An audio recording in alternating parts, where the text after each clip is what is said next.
አርሲ ላይ የተፈጸመውን ነገር በእርግጠኝነት ሰምታችሁታል የሚል ግምት አለን። ምክንያቱም ዛሬ በጣም በብዛት ሰዎች ሲነጋገሩበት የነበረ ጉዳይ ነው። እኛ የአርሲውን ግድያ እና ከዛ ጋር ደግሞ ተያይዞ የብልጽግናን የተሰላ ዝምታ እሱን ነው በደንብ መፈተሽ የምንፈልገው። አርሲ ላይ የሆነው በሃይማኖት ተኮር የሆነ ግድያ ነው የተፈጸመው። ሟቾችን አንዳንዶቹ እስከ 40 ያደርሷቸዋል፣ አንዳንዶቹ እንዲሁ በደፈናው ከ10 በላይ ይላሉ። ድንገተኛ የሆነ ጥቃት ነው የተፈጸመው። ያን ጥቃት ማን ይፈጽመው፣ ለምን ይፈጸም ብዙም ግልጽ የሆነ ነገር የለም። ከዛም ባሻገር ግን እነዚህ ሰዎች ቤት ሁሉ ተቃጥሏል። የተለየ በሃይማኖታቸው ማለት ነው ኦርቶዶክስ በሚል የተለየ በተወሰነ ደረጃ ከብሔር ማንነትም ጋር ራሱ የሚያዝ ነገር አለው። ሰው የተለየ ቤታቸው ተቃጥሏል። ከዛም ውጪ ደግሞ ቤተክርስቲያንም እንደዚሁ ተቃጥሏል።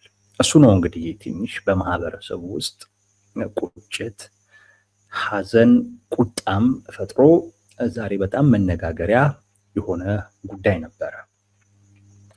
ፓትርያርኩ አቡነ ማትያስ መልእክት አስተላልፈዋል። ከዚህ ጋር የተያያዘ የእሳቸውን መልእክት እንየውና ብዙ የምንነጋገርበት አይደለም፣ ግን መልእክታቸውን እንየውና ከዛ በኋላ ወደ ራሳችን ሐሳብ ጥያቄዎቻችንን ሊመልስ ወደሚችል ሐሳቦች እናመራለን።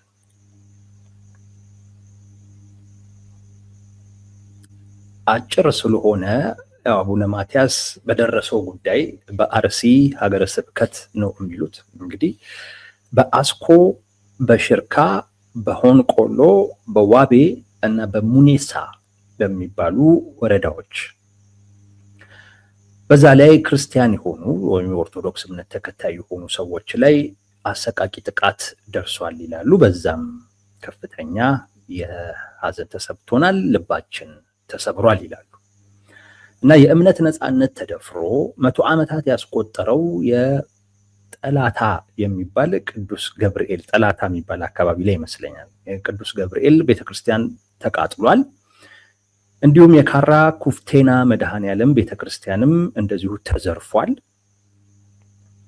በርካታ ምዕመናን በግፍ ተሰውተዋል። በመቶዎች የሚቆጠሩ ወገኖቻችን ከቀያቸው ተፈናቅለዋል ይላል። በዚህም ቤተክርስቲያን በእጅጉ አዝናለች ይላሉ። የሰላም የፍቅርና የታሪክ ማህደር የሆነችው ቤተክርስቲያን በምድራዊ መከራ ውስጥ ያሉትን ምዕመናን በምታጽናናበት በዚህ ወቅት ራሷ በፈተና ውስጥ መቸገሯ እስከ መቼ የሚል የቁጭት እና የሐዘን ጥያቄ ፈጥሯል ነው። እኛ ነበርን ሰውን ማጽናናት ምናምን የነበረብን፣ ነገር ግን ራሷችሁ ቤተክርስቲያን እንግዲህ ተቸግራ ነው ያለችው ነው፣ በፈተና ውስጥ ነው ያለችው ነው የሚሉት እና መልእክት ያስተላልፋሉ። በመሆኑም ይህ መከራ እያበቃ ሳይሆን እየሰፋ በመምጣቱ የዜጎችን ደህንነት የመጠበቅና ሰላምን የማስፈን አደራ የተጣለባችሁ የጸጥታ አካላት፣ በየመዋቅሩ ያላችሁ ኃላፊዎች ከምንም በላይ ታሪክ የሚጠይቃችሁ በስልጣን ዘመናችሁ ለዜጎች ደህንነት በምትከፍሉት ዋጋ ነውና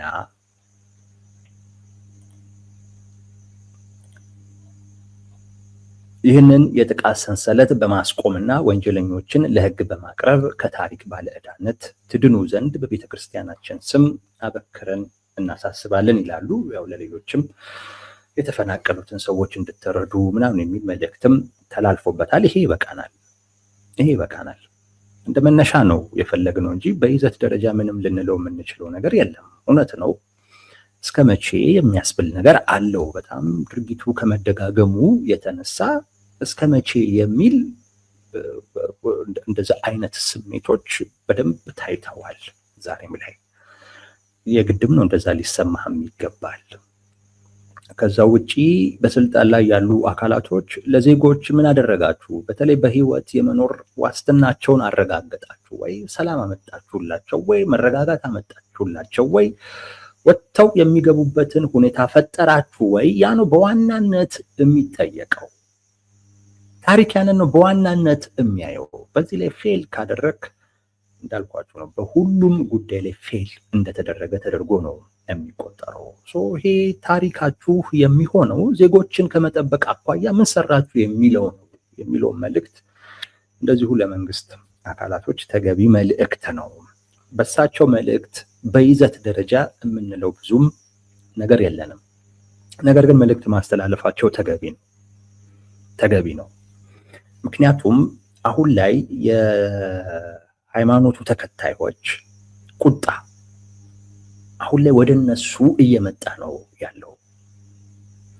መጀመሪያ ላይ ድርጊቱ ሲፈጸም ገዳይ ነው ተብሎ የሚጠረጠረው ወይንም ገዳይ ነው ተብሎ የሚከሰሰውን አካል ነው አብዛኛው ሰው የሚወነጀለው የሚያወግዘው እሱን ነው። ሲደጋገም ደግሞ እሱን ማውገዝ ትርጉም እንደሌለው ስለሚገባው ሰው ይሄንን ድርጊት የመከላከል ይሄንን ድርጊት የማስቆም ኃላፊነት ግዴታ ያለበት አካል ላይ ያተኩራል። ምንድነው እየተሰራ ያለው? መንግስት ምን እያደረገ ነው ያለው ወደሚል ደግሞ ይመጣል። እዚህም ጋር ዝምታ ሲኖርና ግን ድርጊቱ ደግሞ ሲደጋገም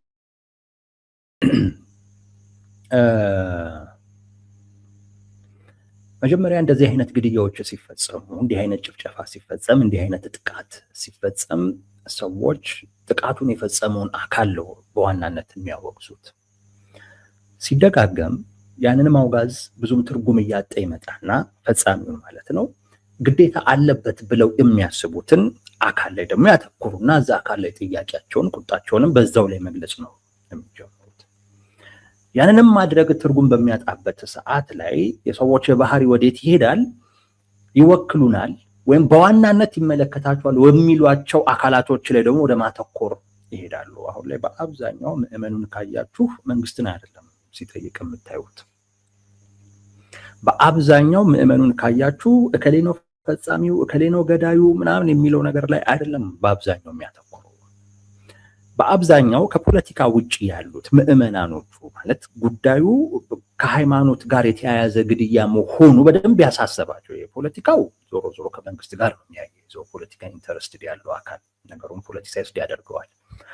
ነገር ግን ከሃይማኖት ጋር የተያያዘ ጉዳይ ያላቸው አካላቶች ግን በዋናነት ጉዳዩን እየጠየቁ ያሉት ቁጣቸውንም እየገለጹ ያሉት የሃይማኖቱ አባቶች ጋር ነው።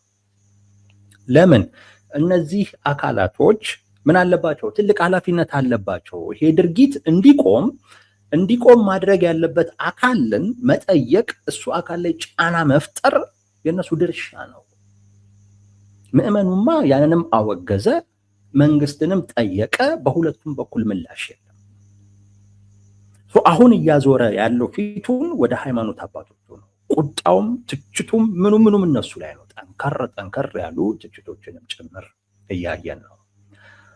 የሃይማኖቱ አባቶች በዋናነት ይመለከታቸዋል የሚባሉ አካላቶች ወጥተው በዚህ ጉዳይ ላይ ጠንከር ያለ መግለጫ መስጠታቸው ተገቢ ነው። የአቡነ ማትያስን መልእክት ከዛ ነው የምናየው።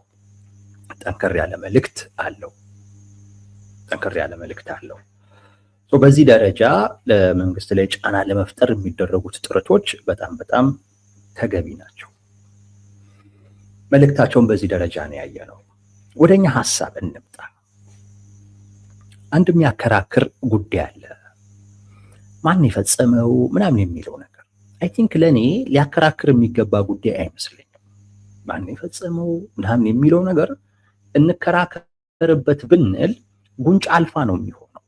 እንደው ሆን ብለህ ማን የፈጸመው እከሌ ነው የፈጸመው የሚለውን ነገር በቃ መከራከሪያ በማድረግ ትኩረቱን ከሟቾቹ ላይ እንዲነሳ ለማድረግ ፈልገህ ካልሆነ በስተቀር ማን ነው የገደላቸው የሚለው ክርክር መሆን ያለበት ጉዳይ አይመስለኝም።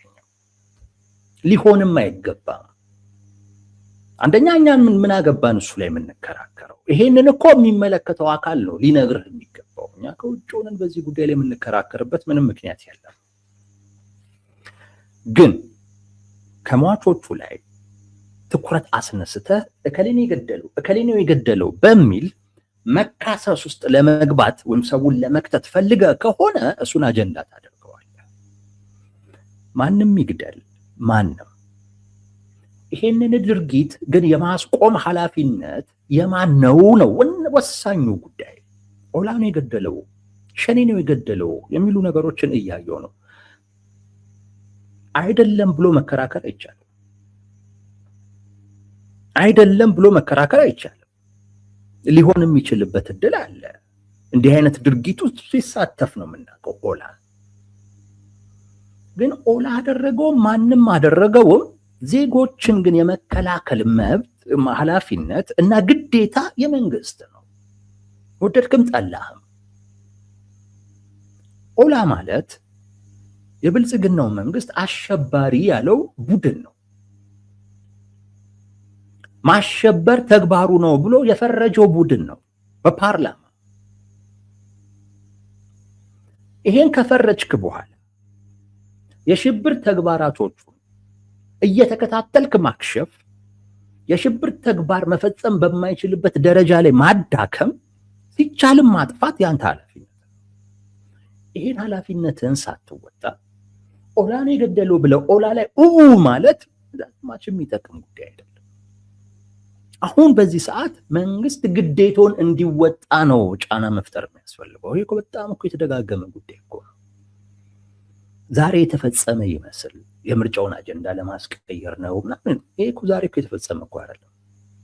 ምንም አይነት አጀንዳ ባልነበረበት ወቅት የተፈጸመ ድርጊት ነው። የተፈጸመ ድርጊት ነው። አሁን ምርጫው ተጠብቆ የሆነ እኮ ጉዳይ እኮ አይደለም። ከዛም ጋር ያያዝም እያልኩ አይደለም። ነገር ግን አጀንዳ ባልነበረበትም ጊዜ የሆነ ነው። ስለዚህ ፖለቲሳይዝድ ልታደርገው አይገባም። ከሆነ አጀንዳ ጋር አያይዘህ እሱን ለማድበስበስ ነው ምናምን የሚል ነገር እንደዛ ልታስይዘው የሚገባ ጉዳይ አይደለም። ሙሉ በሙሉ በዚህ ኃላፊነት መውሰድ ያለበት ኃላፊነት የወሰደው አካል ነው። ማን? መንግስት። ግዴታ ያለበት አካል ነው። ማን? ብልጽግና። መንግስት ነኝ እስካለ ጊዜ ድረስ ዋነኛ ስራው ዜጎች በህይወት የመኖር መብታቸውን ማረጋገጥ ነው። ሌላው ከዚህ በታች ነው። በነገራችን ሌላው ሁለተኛ ጉዳይ ነው። የመንግስት ፕራይመሪ ወሳኙ ዋነኛው ተግባር ይሄ ነው። በዚህ ላይ ወድቀ ከዚህ በኋላ በሚመጡ ሌሎች ጉዳዮች ላይ መንግስት ነኝ እንደ መንግስት እዩኝ ማለት በጣም በጣም አይቻልም። በፍጹም የሚቻል ጉዳይ አይደለም። ስህተት ነው። ዋነኛ የመንግስት ጉዳይን ስትሰራ ነው መንግስት ተብለህ ልትታይ የምትችለው። ሰው መንግስት ላይ ነው የምናተኩረው፣ ሌላ ማንም ላይ አይደለም። ጉዳዩን ማንም ሊፈጽም ይችላል። ኢቨን መንግስትም ሊፈጽሙ ይችላል። ብልጽግናም ሊፈጽሙ ይችላል።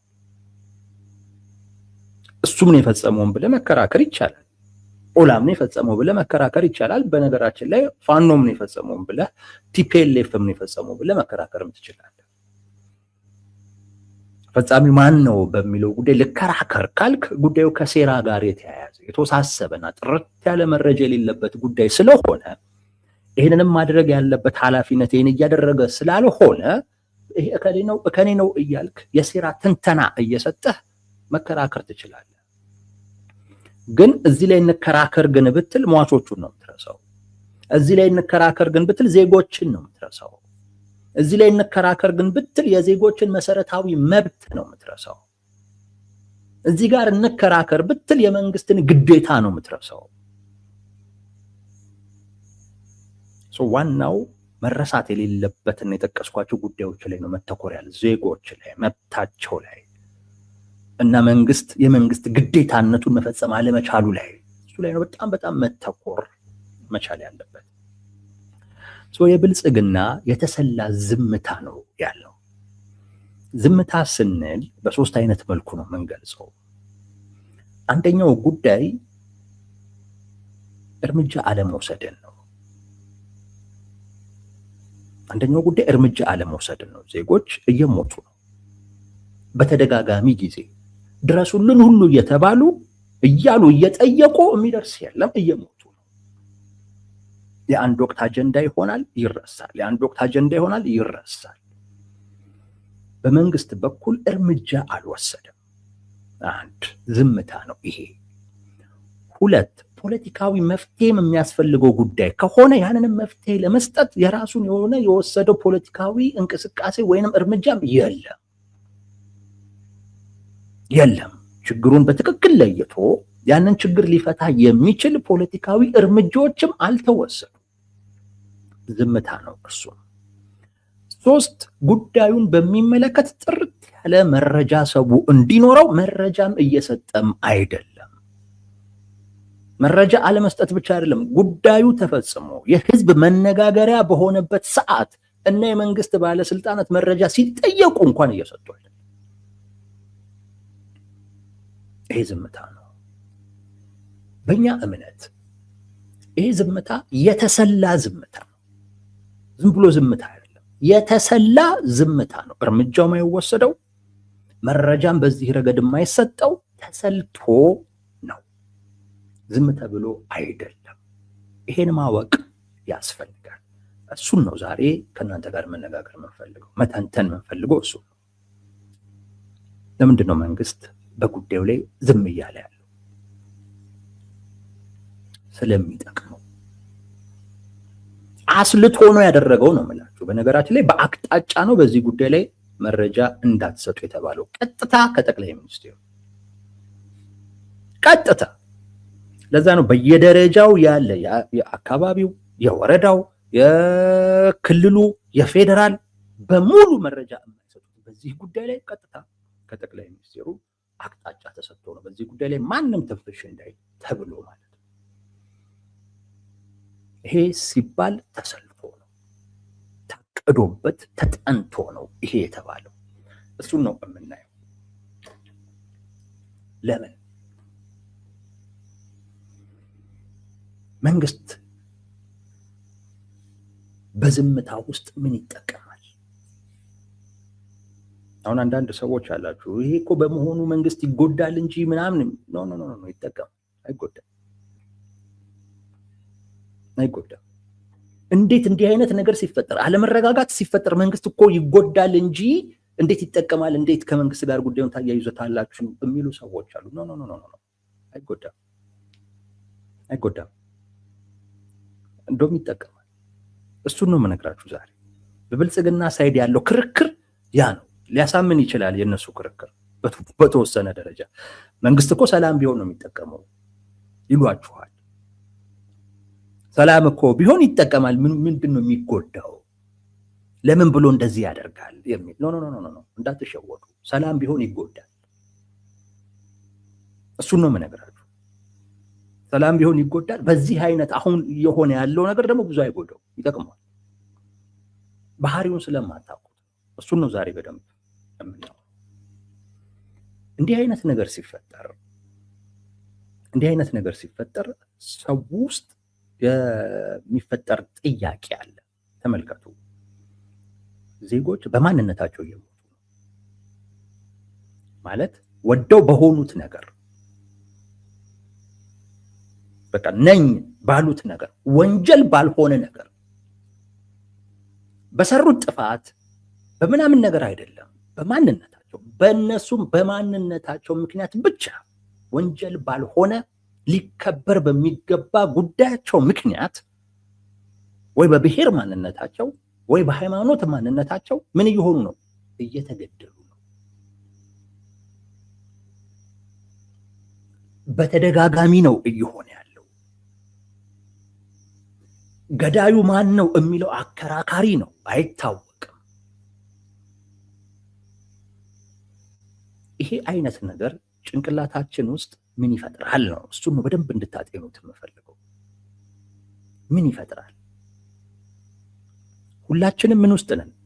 አደጋ ውስጥ ነን። የምን አደጋ ውስጥ? የህልውና አደጋ ውስጥ። አሁን ጥያቄያችን ወዴት ይሄዳል?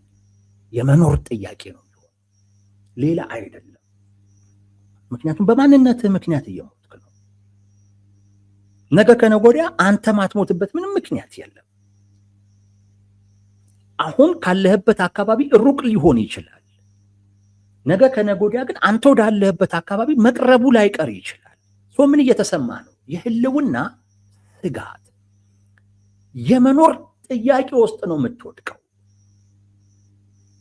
እንዴት ልኑር የሚለው አይደለም ጥያቄ የሚሆነው፣ እንዴትም ይሁን ብቻ ግን ልኑር የሚል ጥያቄ ውስጥ ትወድቃለህ። ሌላ ጥያቄ መጠየቅ ታቆማለህ። መኖርህ ብቻ ትርጉም እየሰጠክ ይመጣል። ቢያንስ እኔ በህይወት አለሁ፣ ቢያንስ አልሞትኩም ትላለህ። የመብት ጥያቄ፣ የተጠቃሚነት ጥያቄ፣ እንዴት ነው መኖር ያለብኝ? እንደ ሰው ነው ወይ እየኖርኩ ያለው? ሰብአዊ ክብር ተሰጥቶኝ ነው ወይ እየኖርኩ ያለው? ይሄ ጥያቄ አይኖርህም። ጥያቄ ምንድን ነው የሚኖር? መኖር። የህልውና ጥያቄ ውስጥ ትወድቃለህ። ይሄ ለመንግስት አይጎዳውም። ለምን? የሚጎዳው ሌላ ጥያቄ ብትጠይቅ ነው። የተጠቃሚነት ጥያቄ ብትጠይቅ ነው፣ ከኑሮ ጋር የተያያዘ የመብት ጥያቄ ብትጠይቅ ነው፣ ከፖለቲካ ጋር የተያያዘ ያን መመለስ አይችልም። ከዛ ጋር የተያያዘ ብዙ ችግር አለ። ጥያቄ ግን መኖር ሲሆን ሊያኖርህም ደግሞ የሚችለው ህግ እና ስርዓት ሲከበር ነው። እሱን ደግሞ ማድረግ የሚችለው ራሱ መንግስት። ይሄ ጥያቄ፣ ይሄ የመኖር ጥያቄ ሌሎች ጥያቄዎችን ያስረሳል ወይም ትኩረትን ከነሱ ላይ ትነቅላለህ ብቻ ሳይሆን ወደድክም ጠላህም የመንግስት ጥገኛው ደግሞ ትሄዳለህ። በሱ ቁጥጥር ውስጥ ነው። የህልውና ጥያቄ ውስጥ ስትወድቅ በመንግስት ቁጥጥር ውስጥ ነው የምትሆነው። ምክንያቱም ህልውናህን ሊያረጋግጥልህ የሚችለው ብቸኛው አካል መንግስት ነው፣ ሌላ የለም። ኦላ ያረጋግጥልህ፣ ፋኖ ያረጋግጥልህ። ገና እነሱ የራሳቸው ውጊያ ላይ ናቸው። ህጉን ስርዓቱን የሚያስጠብቀው የሚፈጽመው አካል መንግስት ነው። የምትወድቀው ማን ጋር ነው? እሱ ጋር ነው። ልብ በሉ። ሰላም ቢሆን አይጠቀምም። ቅልጥ ያለ ቀውስም ደግሞ ቢሆን አይጠቀምም። መንግስት ኮንትሮልድ የሆነ ኢንስታቢሊቲ ወይም ደግሞ በቁጥጥር ውስጥ ያለ አለመረጋጋት ይጠቅመዋል፣ አይጎዳውም። ሰላም ሲሆን ጥያቄህ ብዙ ነው። በእያንዳንዱ ጉዳይ ላይ ትጠይቃለህ። መብት ጥያቄ ታነሳለህ። ከኢኮኖሚ ጋር የተያያዘ ተጠቃሚነት ጥያቄ ታነሳለህ። ሰላም ሲሆን ህዝብ ይጠይቃል። ለአንድ አምባገነን መንግስት ሰላም አይጠቅም። ሰላም ከህዝብ ጋር ያፋጥጠዋል፣ የለየለት ቀውስ ይጥለዋል። በራሱ ቁጥጥር ውስጥ ያለ አለመረጋጋት ግን ለስልጣኑ ይጠቅማል። እንዲህ አይነት ግድያዎች ሲፈጸሙ ወይ ራሱ ሊፈጽም ይችላል፣ አሊያም ሌሎች ሲፈጽሙ በቸልታ ያልፈዋል። አያስቆመውም፣ ቁርጥ ያለ መፍትሄ አይሰጠውም፣ መረጃም ቢሆን አይሰጥህም። መረጃው ደግሞ ሌላ ስልቶች አሉት፣ እንመጣበታለን። እሱ ግን ነገሩን በማቆም ምንም የሚያገኘው ነገር የለም። በዚህ የሚጎዳው ነገር የለም። ብልጽግና በሱ ቁጥጥር ውስጥ ያለ ቀውስ ነው የሚፈጠር። አሁን ሰው እየጠየቀ ያለው ምንድን ነው? መንግስት ለምንድን ነው ማያስቆመው? መንግስት ለምንድን ነው ማያስቆመው ነው። ሌላ ነገር እኮ የለም። ከዚህ በላይ ከፍ ብዬ እሄዳለሁኝ ካልክ ችግር የለውም፣ እርምጃ ልወስድ ነው ብሎ ሰራዊቱን አሰማርቶ ምናምን ፕሮፓጋንዳ ሰርቶ ሊያስተነፍስ ይችላል በቀላሉ። እርምጃ ወሰድኩ ደመሰስኳቸው ምናምን ይልሃል፣ አለቀ። ሰው የሃይማኖት አባቶቹ ላይ እየጮኸ ያለው ምንድን ነው? መንግስት ላይ ጫና ፍጠሩ፣ እርምጃ ይውሰድ እኮ ነው። እየተጠየቀ ያለው ማን ነው? መንግስት። ምን እየተባለ እርምጃ ወሰድ እየተባለ ምን ያመላክታል? ይሄ በተወሰነ ደረጃ የመንግስት ጥገኛ መሆንን ያመላክታል፣ በስነ ልቦና ደረጃ። ምክንያቱም በራሴ ሄደ እርምጃ አትወስድም፣ ወንጀል ነው። በሱ ቁጥጥር ውስጥ ያለ አለመረጋጋት ነው የሚፈጥረው። ከዛ አያልፍም። ለብልጽግና ሰላም አይጠቅመው። ለብልጽግና ቅልጥ ያለም ከቁጥጥር ውጭ የሆነ ቀውስና አለመረጋጋትም አይጠቅመው። በሱ ቁጥጥር ውስጥ ያለ ቀውስ፣ በሱ ቁጥጥር ውስጥ ያለ አለመረጋጋት ግን ይጠቅመዋል። ወደድክም ጠላህም ለመኖር ዋስትና የሚሰጥህ ህግ ነው። ያን ህግ ደግሞ የሚያስተገብረው፣ ያን ህግ ደግሞ የሚያስፈጽመው፣ ያን ህግ የሚያወጣው ብልጽግና ነው። ወደድክም ጠላህም ወደሱ ነው ጥገኝነት የሚሆነው። ዛሬ ዝዋይ ዝም የሚለው ለዛ ዝምታው ስለሚጠቅመው የሚጎዳው ቢሆን እርምጃ እንደሚወስድ ቢያንስ ሲዝት ታየዋለህ። እርምጃም እንደወሰደና እንደደመሰሰ ምናምንም ሲናገር ትሰማዋለህ። ሀዘኑንም ሲገልጽ ምናምን ታየዋለህ። ከሱ ቁጥጥር ውጪ እስካልወጣ ጊዜ ድረስ ግን ለነሱ ይጠቅማል። ለዛ ነው ተሰልቶ ይሄ ነገር ይሄ አለመረጋጋትን ይፈጥራል። ሰውን ወዴት ያወርደዋል?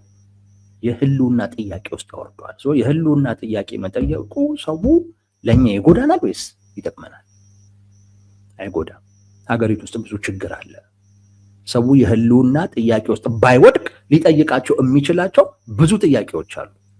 አሁን ትኩረቱ ከነዛ ይነሳል፣ ከኑሮ ይነሳል፣ ከመብት ጋር ተያይዞ ያለው ጥያቄ ከዛ ላይ ትኩረቱ ይነሳና ምን ይላል? መኖር አልቻልኩም ይላል። እየኖረ ያለው አካል በመኖሩ ብቻ ትርጉም ያገኛል። መሞት አለ ምንም ስላደረክ እኮ አይደለም፣ የሆነ ነገር ስለሆንክ ብቻ መሞት አለ። አለመሞት ትርጉም እየሰጠክ ይመጣል። እንዴት ልኑር የሚለው ነገር ላይ ትኩረትን ትነቅልና ብቻ ልኑር ወደሚል አይነት ነገር ይመጣል። ያ ለመንግስት ይጎዳል ወይስ ይጠቅማል? አይጎዳውም፣ ይጠቅመዋል። እንዴት ልኑር የሚል ጥያቄ ብታነሳ ይጎዳዋል። ሰብአዊ ክብሬ ይጠበቅ ትላለህ። መብቴ ይጠበቅ እንዴ? መብቴ ነው ማውራት፣ መጻፍ፣ ሐሳቤን መግለጽ፣ መደራጀት መብቴ ነው ትላለህ። የስራ ዕድል ፍጠር፣ እንዲህ አይነት ጥያቄ ታነሳለህ። የንኬት አጥቶ ነው ይመልስልህ። አንተ የህልውና አደጋ ውስጥ ስትወድቅ እነሱ የራሳቸውን ህልም መኖር ይችላሉ። እነሱ የራሳቸው ሌጋሲ ላይ ትኩረት አድርገው መስራት ይችላሉ። ሌላ ጥያቄ አትጠይቅማ። የህልውና ነው የምትጠይቀው፣ ችግር የለውም። እሱ ነው ከነሱ ቁጥጥር ውጭ አይደለም። የህልውና ጥያቄ ከነሱ ቁጥጥር ውጭ አይደለም። ሌሎች ጥያቄ ሲመጡ ነው ከራሳቸው ህልም ላይ ሊቀሰቅሳቸውና ወደ ህዝብ ጉዳይ እንዲያተኩሩ የሚያደርጋቸው። ከህልውና በላይ ከመኖር ጥያቄ በላይ ያሉ እንደ ሰው ልኑር የሚሉ ጥያቄዎች እነሱ ናቸው መንግስታትን ወይም አምባገነን መንግስታትን ትኩረታቸውን ከራሳቸው ላይ ነቅለው ወደ ህዝብ እንዲያደርጉ የሚያስገድዳቸው። አንዱ ምክንያት ይሄ ነው። ሁለት፣ ማህበረሰቡ ይከፋፍላል። እንዲህ አይነት ድርጊት ሃይማኖት ተኮር፣ ብሔር ተኮር የሆኑ ጥቃት ተወደደም ተጠላም በተለያየ ሃይማኖትና የተለያየ ማንነት ባላቸው የህብረተሰብ ክፍሎች መካከል ልዩነት ይፈጥራል፣ መጠራጠር ይፈጥራል፣ አለመተማመን ይፈጥራል።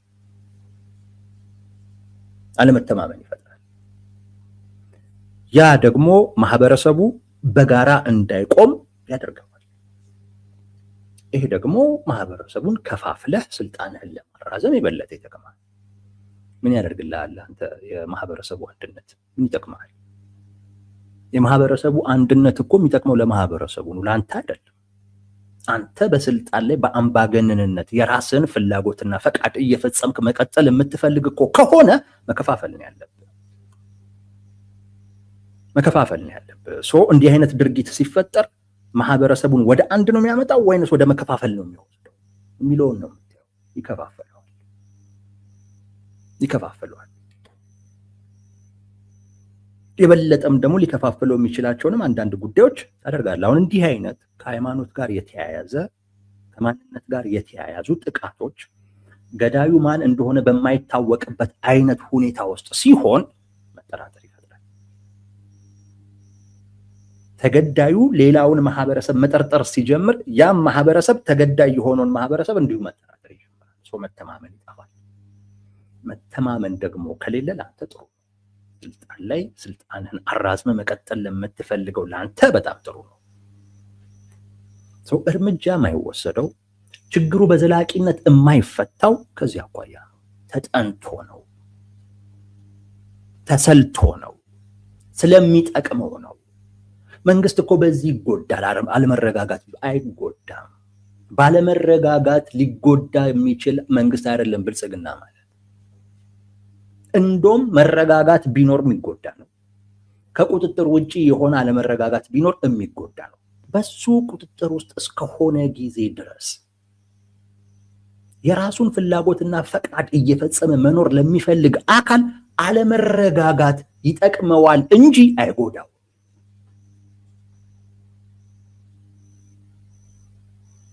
አንዱ ይሄ ነው።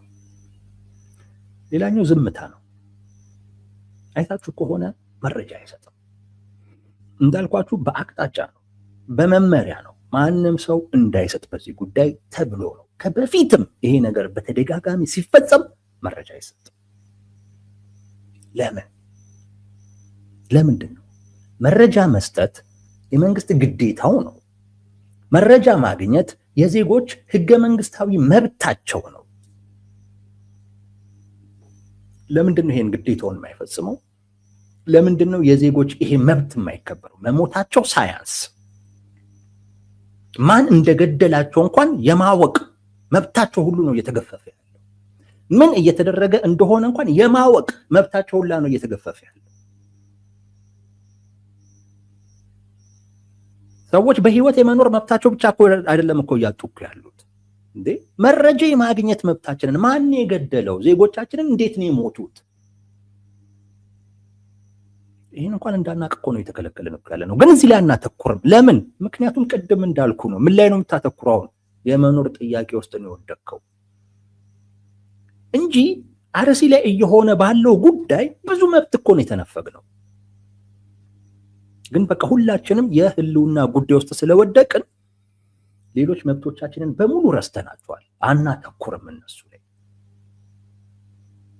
አረ ህይወት መብታችንን አስከብር፣ አረ ህይወት መብታችንን አስከብር ነው እየተባለ። መረጃ የሚከለከልበት ምክንያት ተሰልቶ ነው። አንድ አራት ነገሮች እነግራችኋለሁ በዚህ ጉዳይ ላይ። አንደኛው ተጠያቂነትን ማምለጫ ነው። ተጠያቂነትን ማምለጫ ነው። አራቱንም ሊሆን ይችላል፣ ሶስቱን ወይ ሁለቱን ወይ አንዱን ሊሆን ይችላል መንግስት። አንዱ ግን ተጠያቂነትን ታመልጥበታለህ መረጃውን ስትደብቅ። እንዳልኳችሁ ተወደደም ተጠላም ማንም ይፈጽመው ማንም ዞሮ ዞሮ መንግስት ከተጠያቂነት አይድንም። በዋናነት የዜጎችን በህይወት የመኖር መብት በየትኛውም ቦታ ላይ የማስከበር ኃላፊነት እና ግዴታ በህግ የተሰጠው እሱ ነው። ያን አለመወጣት ያስጠይቀዋል። መረጃ አይሰጥህም። ለምን? ካወክ ትጠይቃለህ። ካወክ ጥያቄ አይቆምም።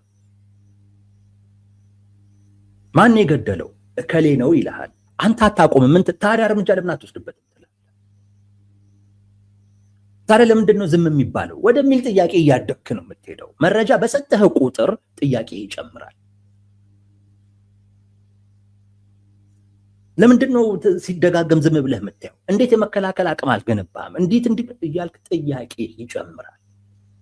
እና መረጃ በሰጠህ ቁጥር የሱ ተጠያቂ የመሆን እድሉ እየጨመረ ነው። ስለዚህ አይሰጥህም። ምን ይላል? ዝም ችግር የለውም። 1-2-3 ቀን ታወራዋለህ። ከዛ ነው አጀንዳ ሲመጣ ደግሞ ተቀልብሰው ወደዛ ደግሞ ይዞራል። ሶሻል ሚዲያ ላይ ያለ ነገር በቃ ይመጣል። አሁን ሶሻል ሚዲያ ይዞት የመጣው መጥፎ ነገር ቢኖር በቃ ይሄ ነው። ሰዎች አንድ ነገር ላይ ማተኮር እንዳይችሉ አድርጓቸዋል። ቢያንስ ለተወሰነ ጊዜ ፎከስ ማድረግ የሆነ ጉዳይ ላይ እንዳንችል ሆነናል። ችግር የለውም። ዛሬ ያወራሃል፣ ነገ በሆነ አጀንዳ ይቀይራል። እንደገና ተገልብጠ ስለሱ ደግሞ ታወራለህ፣ ያ ይረሳል። መረጃ ግን ከሰጠህ ምን ይቀጥላል? ጥያቄ ይቀጥላል፣ አጀንዳው ይቀጥላል። አሃ ይሄን ካወቅ ታዲያ እንዴት እንዲህ ያላደረክም? እሱ አጀንዳ ሆኖ መነጋገሪያ ይሆናል። እና በየዕለቱ መንግስትን ተጠያቂ የሚያደርግ ነገር ልታነሳ ነው። ዝም እስካለ ዛሬ ታወራዋለህ፣ ነገ ሌላ አጀንዳ ሲመጣ ተቀይረ ትሄዳለህ።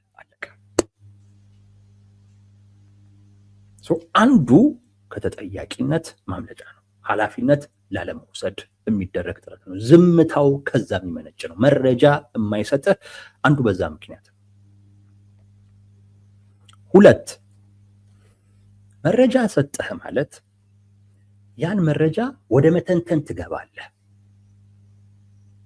ያን መረጃ ወደ መተንተን ስትገባ ፍንጭ ልታገኝ ትችላለህ። ማን እንደፈጸመ አይታወቅም። ታችኛው ላይ ያለው መዋቅር ከላይ ያለው መዋቅር የሚሰጡህ መረጃዎች ወይ ሊጋጭ ይችላል ወይ የአንዳቸው የሆነ ፍንጭ ሊሰጥ ይችላል። ያ ፍንጭ ድርጊቱን ማን እንደፈጸመው ለማወቅ ሊረዳህ ይችላል። ስትተነተነው ነገሩን በደንብ ስታብላላው ይሄ ነገር ምናምን ወደሚል ሊሄድ ይችላል። ምን ታውቃለህ? መንግስትስ በከፊል ወይንም ሙሉ በሙሉ የተሳተፈበት ስላለመሆኑ የምታውቀው ነገር የለም። ያቺ ፍንጭ ድርጊቱን እየፈጸመ ያለው አካል ማን እንደሆነ እንድታቅ ፍንጭ ሊሰጥ ይችላል። ለምን እየተፈጸመ እንደሆነ እንድታቅ ወይም እንድትገምት ፍንጭ ሊሰጥ ይችላል። ከዚህ ሁሉ ምን ይሻላል?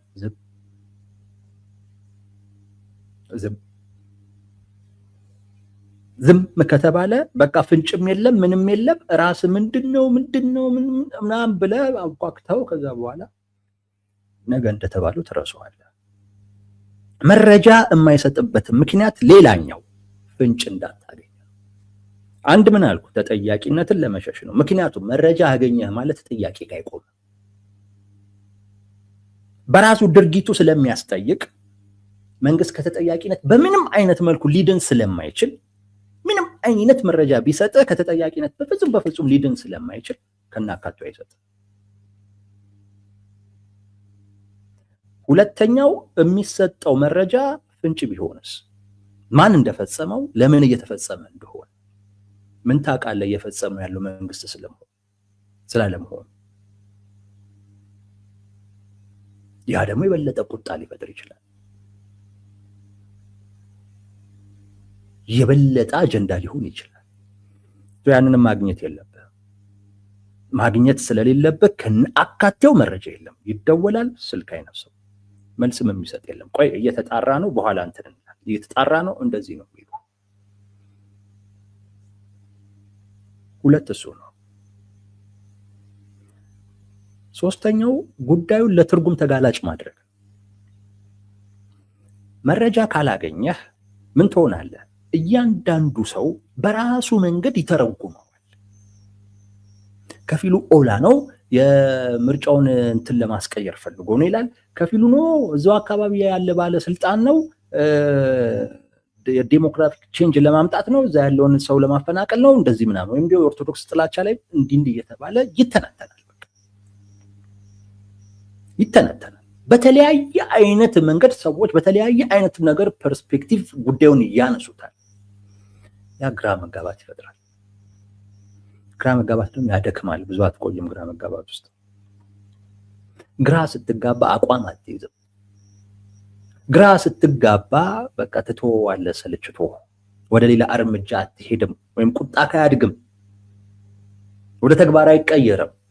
ግራ መጋባት ውስጥ ትገባለህ። ግራ መጋባት እንዲፈጠር ነው አንድ እየተፈለገ ያለው። ሁለት በተለያየ አይነት መንገድ ሲነሳ ነገሩ ምን ይሆናል? ወደ እርስ በርስ ግጭት ያመራል። ሶሻል ሚዲያ ላይ ብታዩ አብዛኞቹ አሁን ሙስሊሞች የሚጽፉትን ነገር ስክሪንሾት እያደረጉ ይሄው ሙስሊሞቹ ይሄን አሉ ምናምን ነገር ይላል። ወዴት እየሄደ ነው ያለው? ወደ እርስ በርስ እየሄደ ነው ያለው። ይሄ ለመንግስት አይጎዳውም፣ ይጠቅመዋል። በተለያዩ የህብረተሰብ ክፍሎች መካከል ምን ይፈጥራል? መፋጠጥ ይፈጥራል። አንተን ያ የህብረተሰብ ክፍል ነው የሚጠብቅህ እንጂ መንግስት አይሆንም። አታሰጋውም። አየህ፣ ኮንትሮልድ የሆነ ኢንስታቢሊቲ ማለት ይሄ ነው። በቁጥጥር ውስጥ ያለ አለመረጋጋት።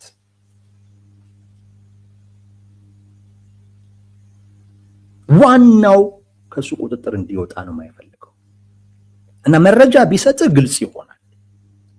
ስለዚህ ግልጥ ያለ አቋም ትይዛለህ፣ ግልጥ ያለ አጀንዳ ይሆናል። ይሄ መወዘጋገብ ምናምን ነገር ግን አይሰጥህም።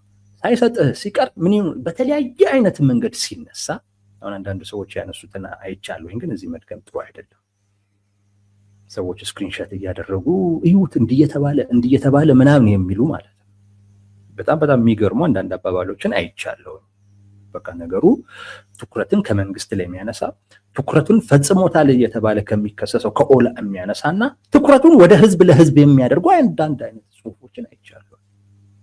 አሁን ያን የጻፈውን ሰው ይህንን ነገር ሲያብራራው ብትለው የሆነ ምክንያት ሊነግር ይችላል፣ ትርጉም የሚሰጥ ነገር እሱ ካየበት ፐርስፔክቲቭ አኳያ ማለት ነው። ወዴት ይሄዳል? እንዲህ ማንም እየተነሳ ስለ ጉዳዩ ሀሳብ እንዲህ ሲሰጥ እና ግራ መጋባት ሲፈጠር ወደ እርስ በርስ ወደ መፋጠጥ ትሄዳል። ትኩረት ከመንግስት ላይ ይነሳል። ምን ይነሳና እርስ በርስ ይሆናል። እርስ በርስ ሲሆን አንተም ቁጣን ወደ ተግባር ለመግለጽ ወይንም ለመተግበር ትንሽ ሞራል ታጣለህ። አቅም የሚሆነ ነገር የለም። ምክንያቱም እዛ ካለው የህብረተሰብ ከሌላው የህብረተሰብ ክፍል ጋር ተፋጣል። ሌላኛው ይሄ ነው፣ ግራ መጋባትን መፍጠር ነው። ዝም የሚልበት ምክንያት ይሄ ነው። ሶስተኛው የመጨረሻው ብዙ ጊዜ ተጠቅሞት ያውቃል፣ እንደ ፖለቲካ ካርድ ሊጠቀምበት ስለሚፈልግ ነው። ወይም ፖለቲካል ፍሌክሲቢሊቲ ይሉታል። ምን ማለት ነው? በፈለገው ጊዜ ለፈለገው የፖለቲካ ዓላማ ይጠቀምበት። አሁን ዛሬ አይጠቅመውም፣ ስለዚህ ዝም ይላል። ነገ የሆነ አይነት እርምጃ መውሰድ ሲፈልግ፣ ነገ የሆነ አይነት የፖለቲካ እርምጃ መውሰድ ሲፈልግ ወይ የሆነ ጦርነት ውስጥ ሊገባ ሲፈልግ የዛን ሰዓት ላይ ይሄንን ጉዳይ ያነሳና አርሲ ላይ እኮ እንዲህ ሲያደርግ የነበረው አካል እኮ በከሌ ነው።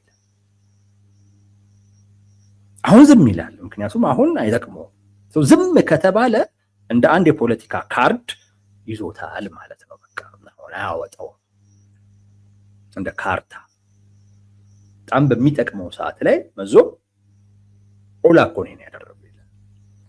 ወይ በዛች ሰዓት ላይ ብድግ ያደርግና ጥምዶ እኮ ነው ያደረገው ይላል። የውጭ ተላላኪዎች እኮ ናቸው ያደረጉት ይላል። ወይ እከሌ የሚባል ግለሰብ ነው ይሄን ሲያደርግ የነበረው ይላል። ለሚፈልገው የፖለቲካ ዓላማ ምን ይለዋል? ይጠቀምበታል። የፖለቲካል ፍሌክሲቢሊቲ ይባላል።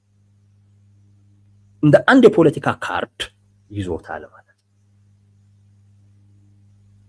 ይዟታል። እንደ አንድ የፖለቲካ ካርታ ይዟታል። በሚፈልገው ሰዓት አውጥቶ ይጠቀማል። ይሄ መጀመሪያ አካባቢ ታስታውሱ ከሆነ ወደ ስልጣን ብልጽግና እንደመጣ አካባቢ ኦሮሚያ ላይ እንደዚህ አይነት ግድያዎች ይፈጸሙ ነበር። እና አንዱም በዛን ወቅት ጠቅላይ ሚኒስቴሩ አታዳንቁ ሞት አይቀርም ምናምን የሚሉበት ወቅት ነው። ቤተክርስቲያን መቃጠል፣ መስጊድ መቃጠል የነበረ ነው፣ አሁንም ይቀጥላል ምናምን የሚሉበት ወቅት ነው እንጂ ከሌን ያደረገው የሚሉት ነገር አልነበረ። በኋላ ከቲፒኤልኤፍ ጋር ጦርነቱ ግን ሲጀመር ይህን ሁሉ እኮ ሲያደርግ የነበረው ቲፒኤልኤፍ ነው ማለት ነው። ለዛች ፐርፐስ ተጠቀሙበት። እስቲ አትጠይቁም እንዲህ ያሉ ጠቅላይ ሚኒስትሩ ሌላው አካባቢ ላይ በሙሉ ችግር ኖሮ ትግራይ ላይ ብቻ ሰላም መኖሩ ምንም ያመላክተው ነገር አለ ወደሚል ነገር ሄዱ። እንደ ችግር ያልቆጠሩትን ነገር በዛች ወቅት ላይ ግን እንደ ችግር ቆጠሩ። አሁን ሰው ይቆጣ፣ ይናደድ፣ ይበሳጭ፣ ችግር የለውም። ስሜቱን ይፈልገዋል፣ አይጠላውም። በሱ ቁጥጥር ውስጥ እስካለ ጊዜ ድረስ አይጠላውም ስሜቱን። እሱን የሚቀየመው ችግር የለውም። ነገ በሚፈልጋት ወቅት እቺን የአርሲ አጀንዳ አንስቶ ለምን ይጠቀምባታል? ለዛች የፖለቲካ ፍላጎት ይጠቀምበታል። ያ ሰው ውስጥ ታምቆ ያለውን ስሜት ለዛ ዓላማ ይጠቀምበታል። የፖለቲካል ፍሌክሲቢሊቲ ይሉታል። ብልጽግና በዚህ የተካነ አንዳንድ ጊዜ ዝምታው ከዚህ ጋር የተያያዘ ነው። በሚፈልገው ወቅት ትክክለኛ ነው በሚለው ወቅት ላይ ለፖለቲካ ዓላማው መጠቀም ማለት ነው። እና ወዳጆች ዝምታው የተሰላ ነው። ተሰልቶ ነው ዝም እየተባለ ያለው፣ ሌላ ምክንያት ኖሮ አይደለም እንጂ ነገሩ ዝም የሚያሰኝ ነበር። መንግስት የሚጎዳው ቢሆን ዝም ሲል አታየው፣ አይጎዳውም። ለምን? በሱ ቁጥጥር ውስጥ ሊቆይ የሚችል ሊኖር የሚችል አለመረጋጋት ቢፈጠር ነው። ለመንግስት ሰላም አይጠቅመው ለአምባገነን መንግስት። ሰላም ብዙ ጥያቄ ያስነሳበታል። ብልጽግና ደግሞ ጥያቄ አይወድም። ጥያቄ ከህልሙ ይቀሰቅሰዋል፣ ከእንቅልፉ ይቀሰቅሰዋል። ማለም አይችልም። ጥያቄ የራሳቸው ጉዳይ ላይ ብቻ እንዳያተኩሩ ያደርጋቸዋል። ጥያቄ ሊፈጥር ደግሞ የሚችለው ነገር ሰላም ነው። ሰላም አይስማማቸው። ከነሱም ቁጥጥር ውጪ የሆነ ደግሞ ቀውስም አይፈልጉም። ለምን? ስልጣኑን ይፈልጉታል። አሁን የሚያልሙትን ህልም ሊያልሙ የሚችሉት አሁን በተኙበት ስልጣን ላይ ነው። ስልጣኑን ደግሞ ይፈልጉታል። ወንበሩም ይፈለጋል። ስለዚህ ከነሱ ቁጥጥር ውጪ የሆነም ቀውስ አይፈልጉም። ምን ይጠቅማቸዋል? በእነሱ ቁጥጥር ውስጥ ያለ አለመረጋጋት ግን ይጠቅማቸዋል። ሰውን ግራ ያጋባል፣ ሰውን ይከፋፍላል፣ ሰውን ጥያቄ ትቶ ጥያቄው የመኖር ጥያቄ ብቻ እንዲሆን ያደርጋል። ያለ ብልጽግና ጥቅም እንጂ ጉዳት የለውም። በዚህ ያተርፋል እንጂ አይከስርም። ዝምታው ተሰልቶ የሚደረግ ዝምታ ነው። ቅድም ያልኳችሁን ያንዳንዱን መለሳችሁ ልሰሙት ትችላላችሁ።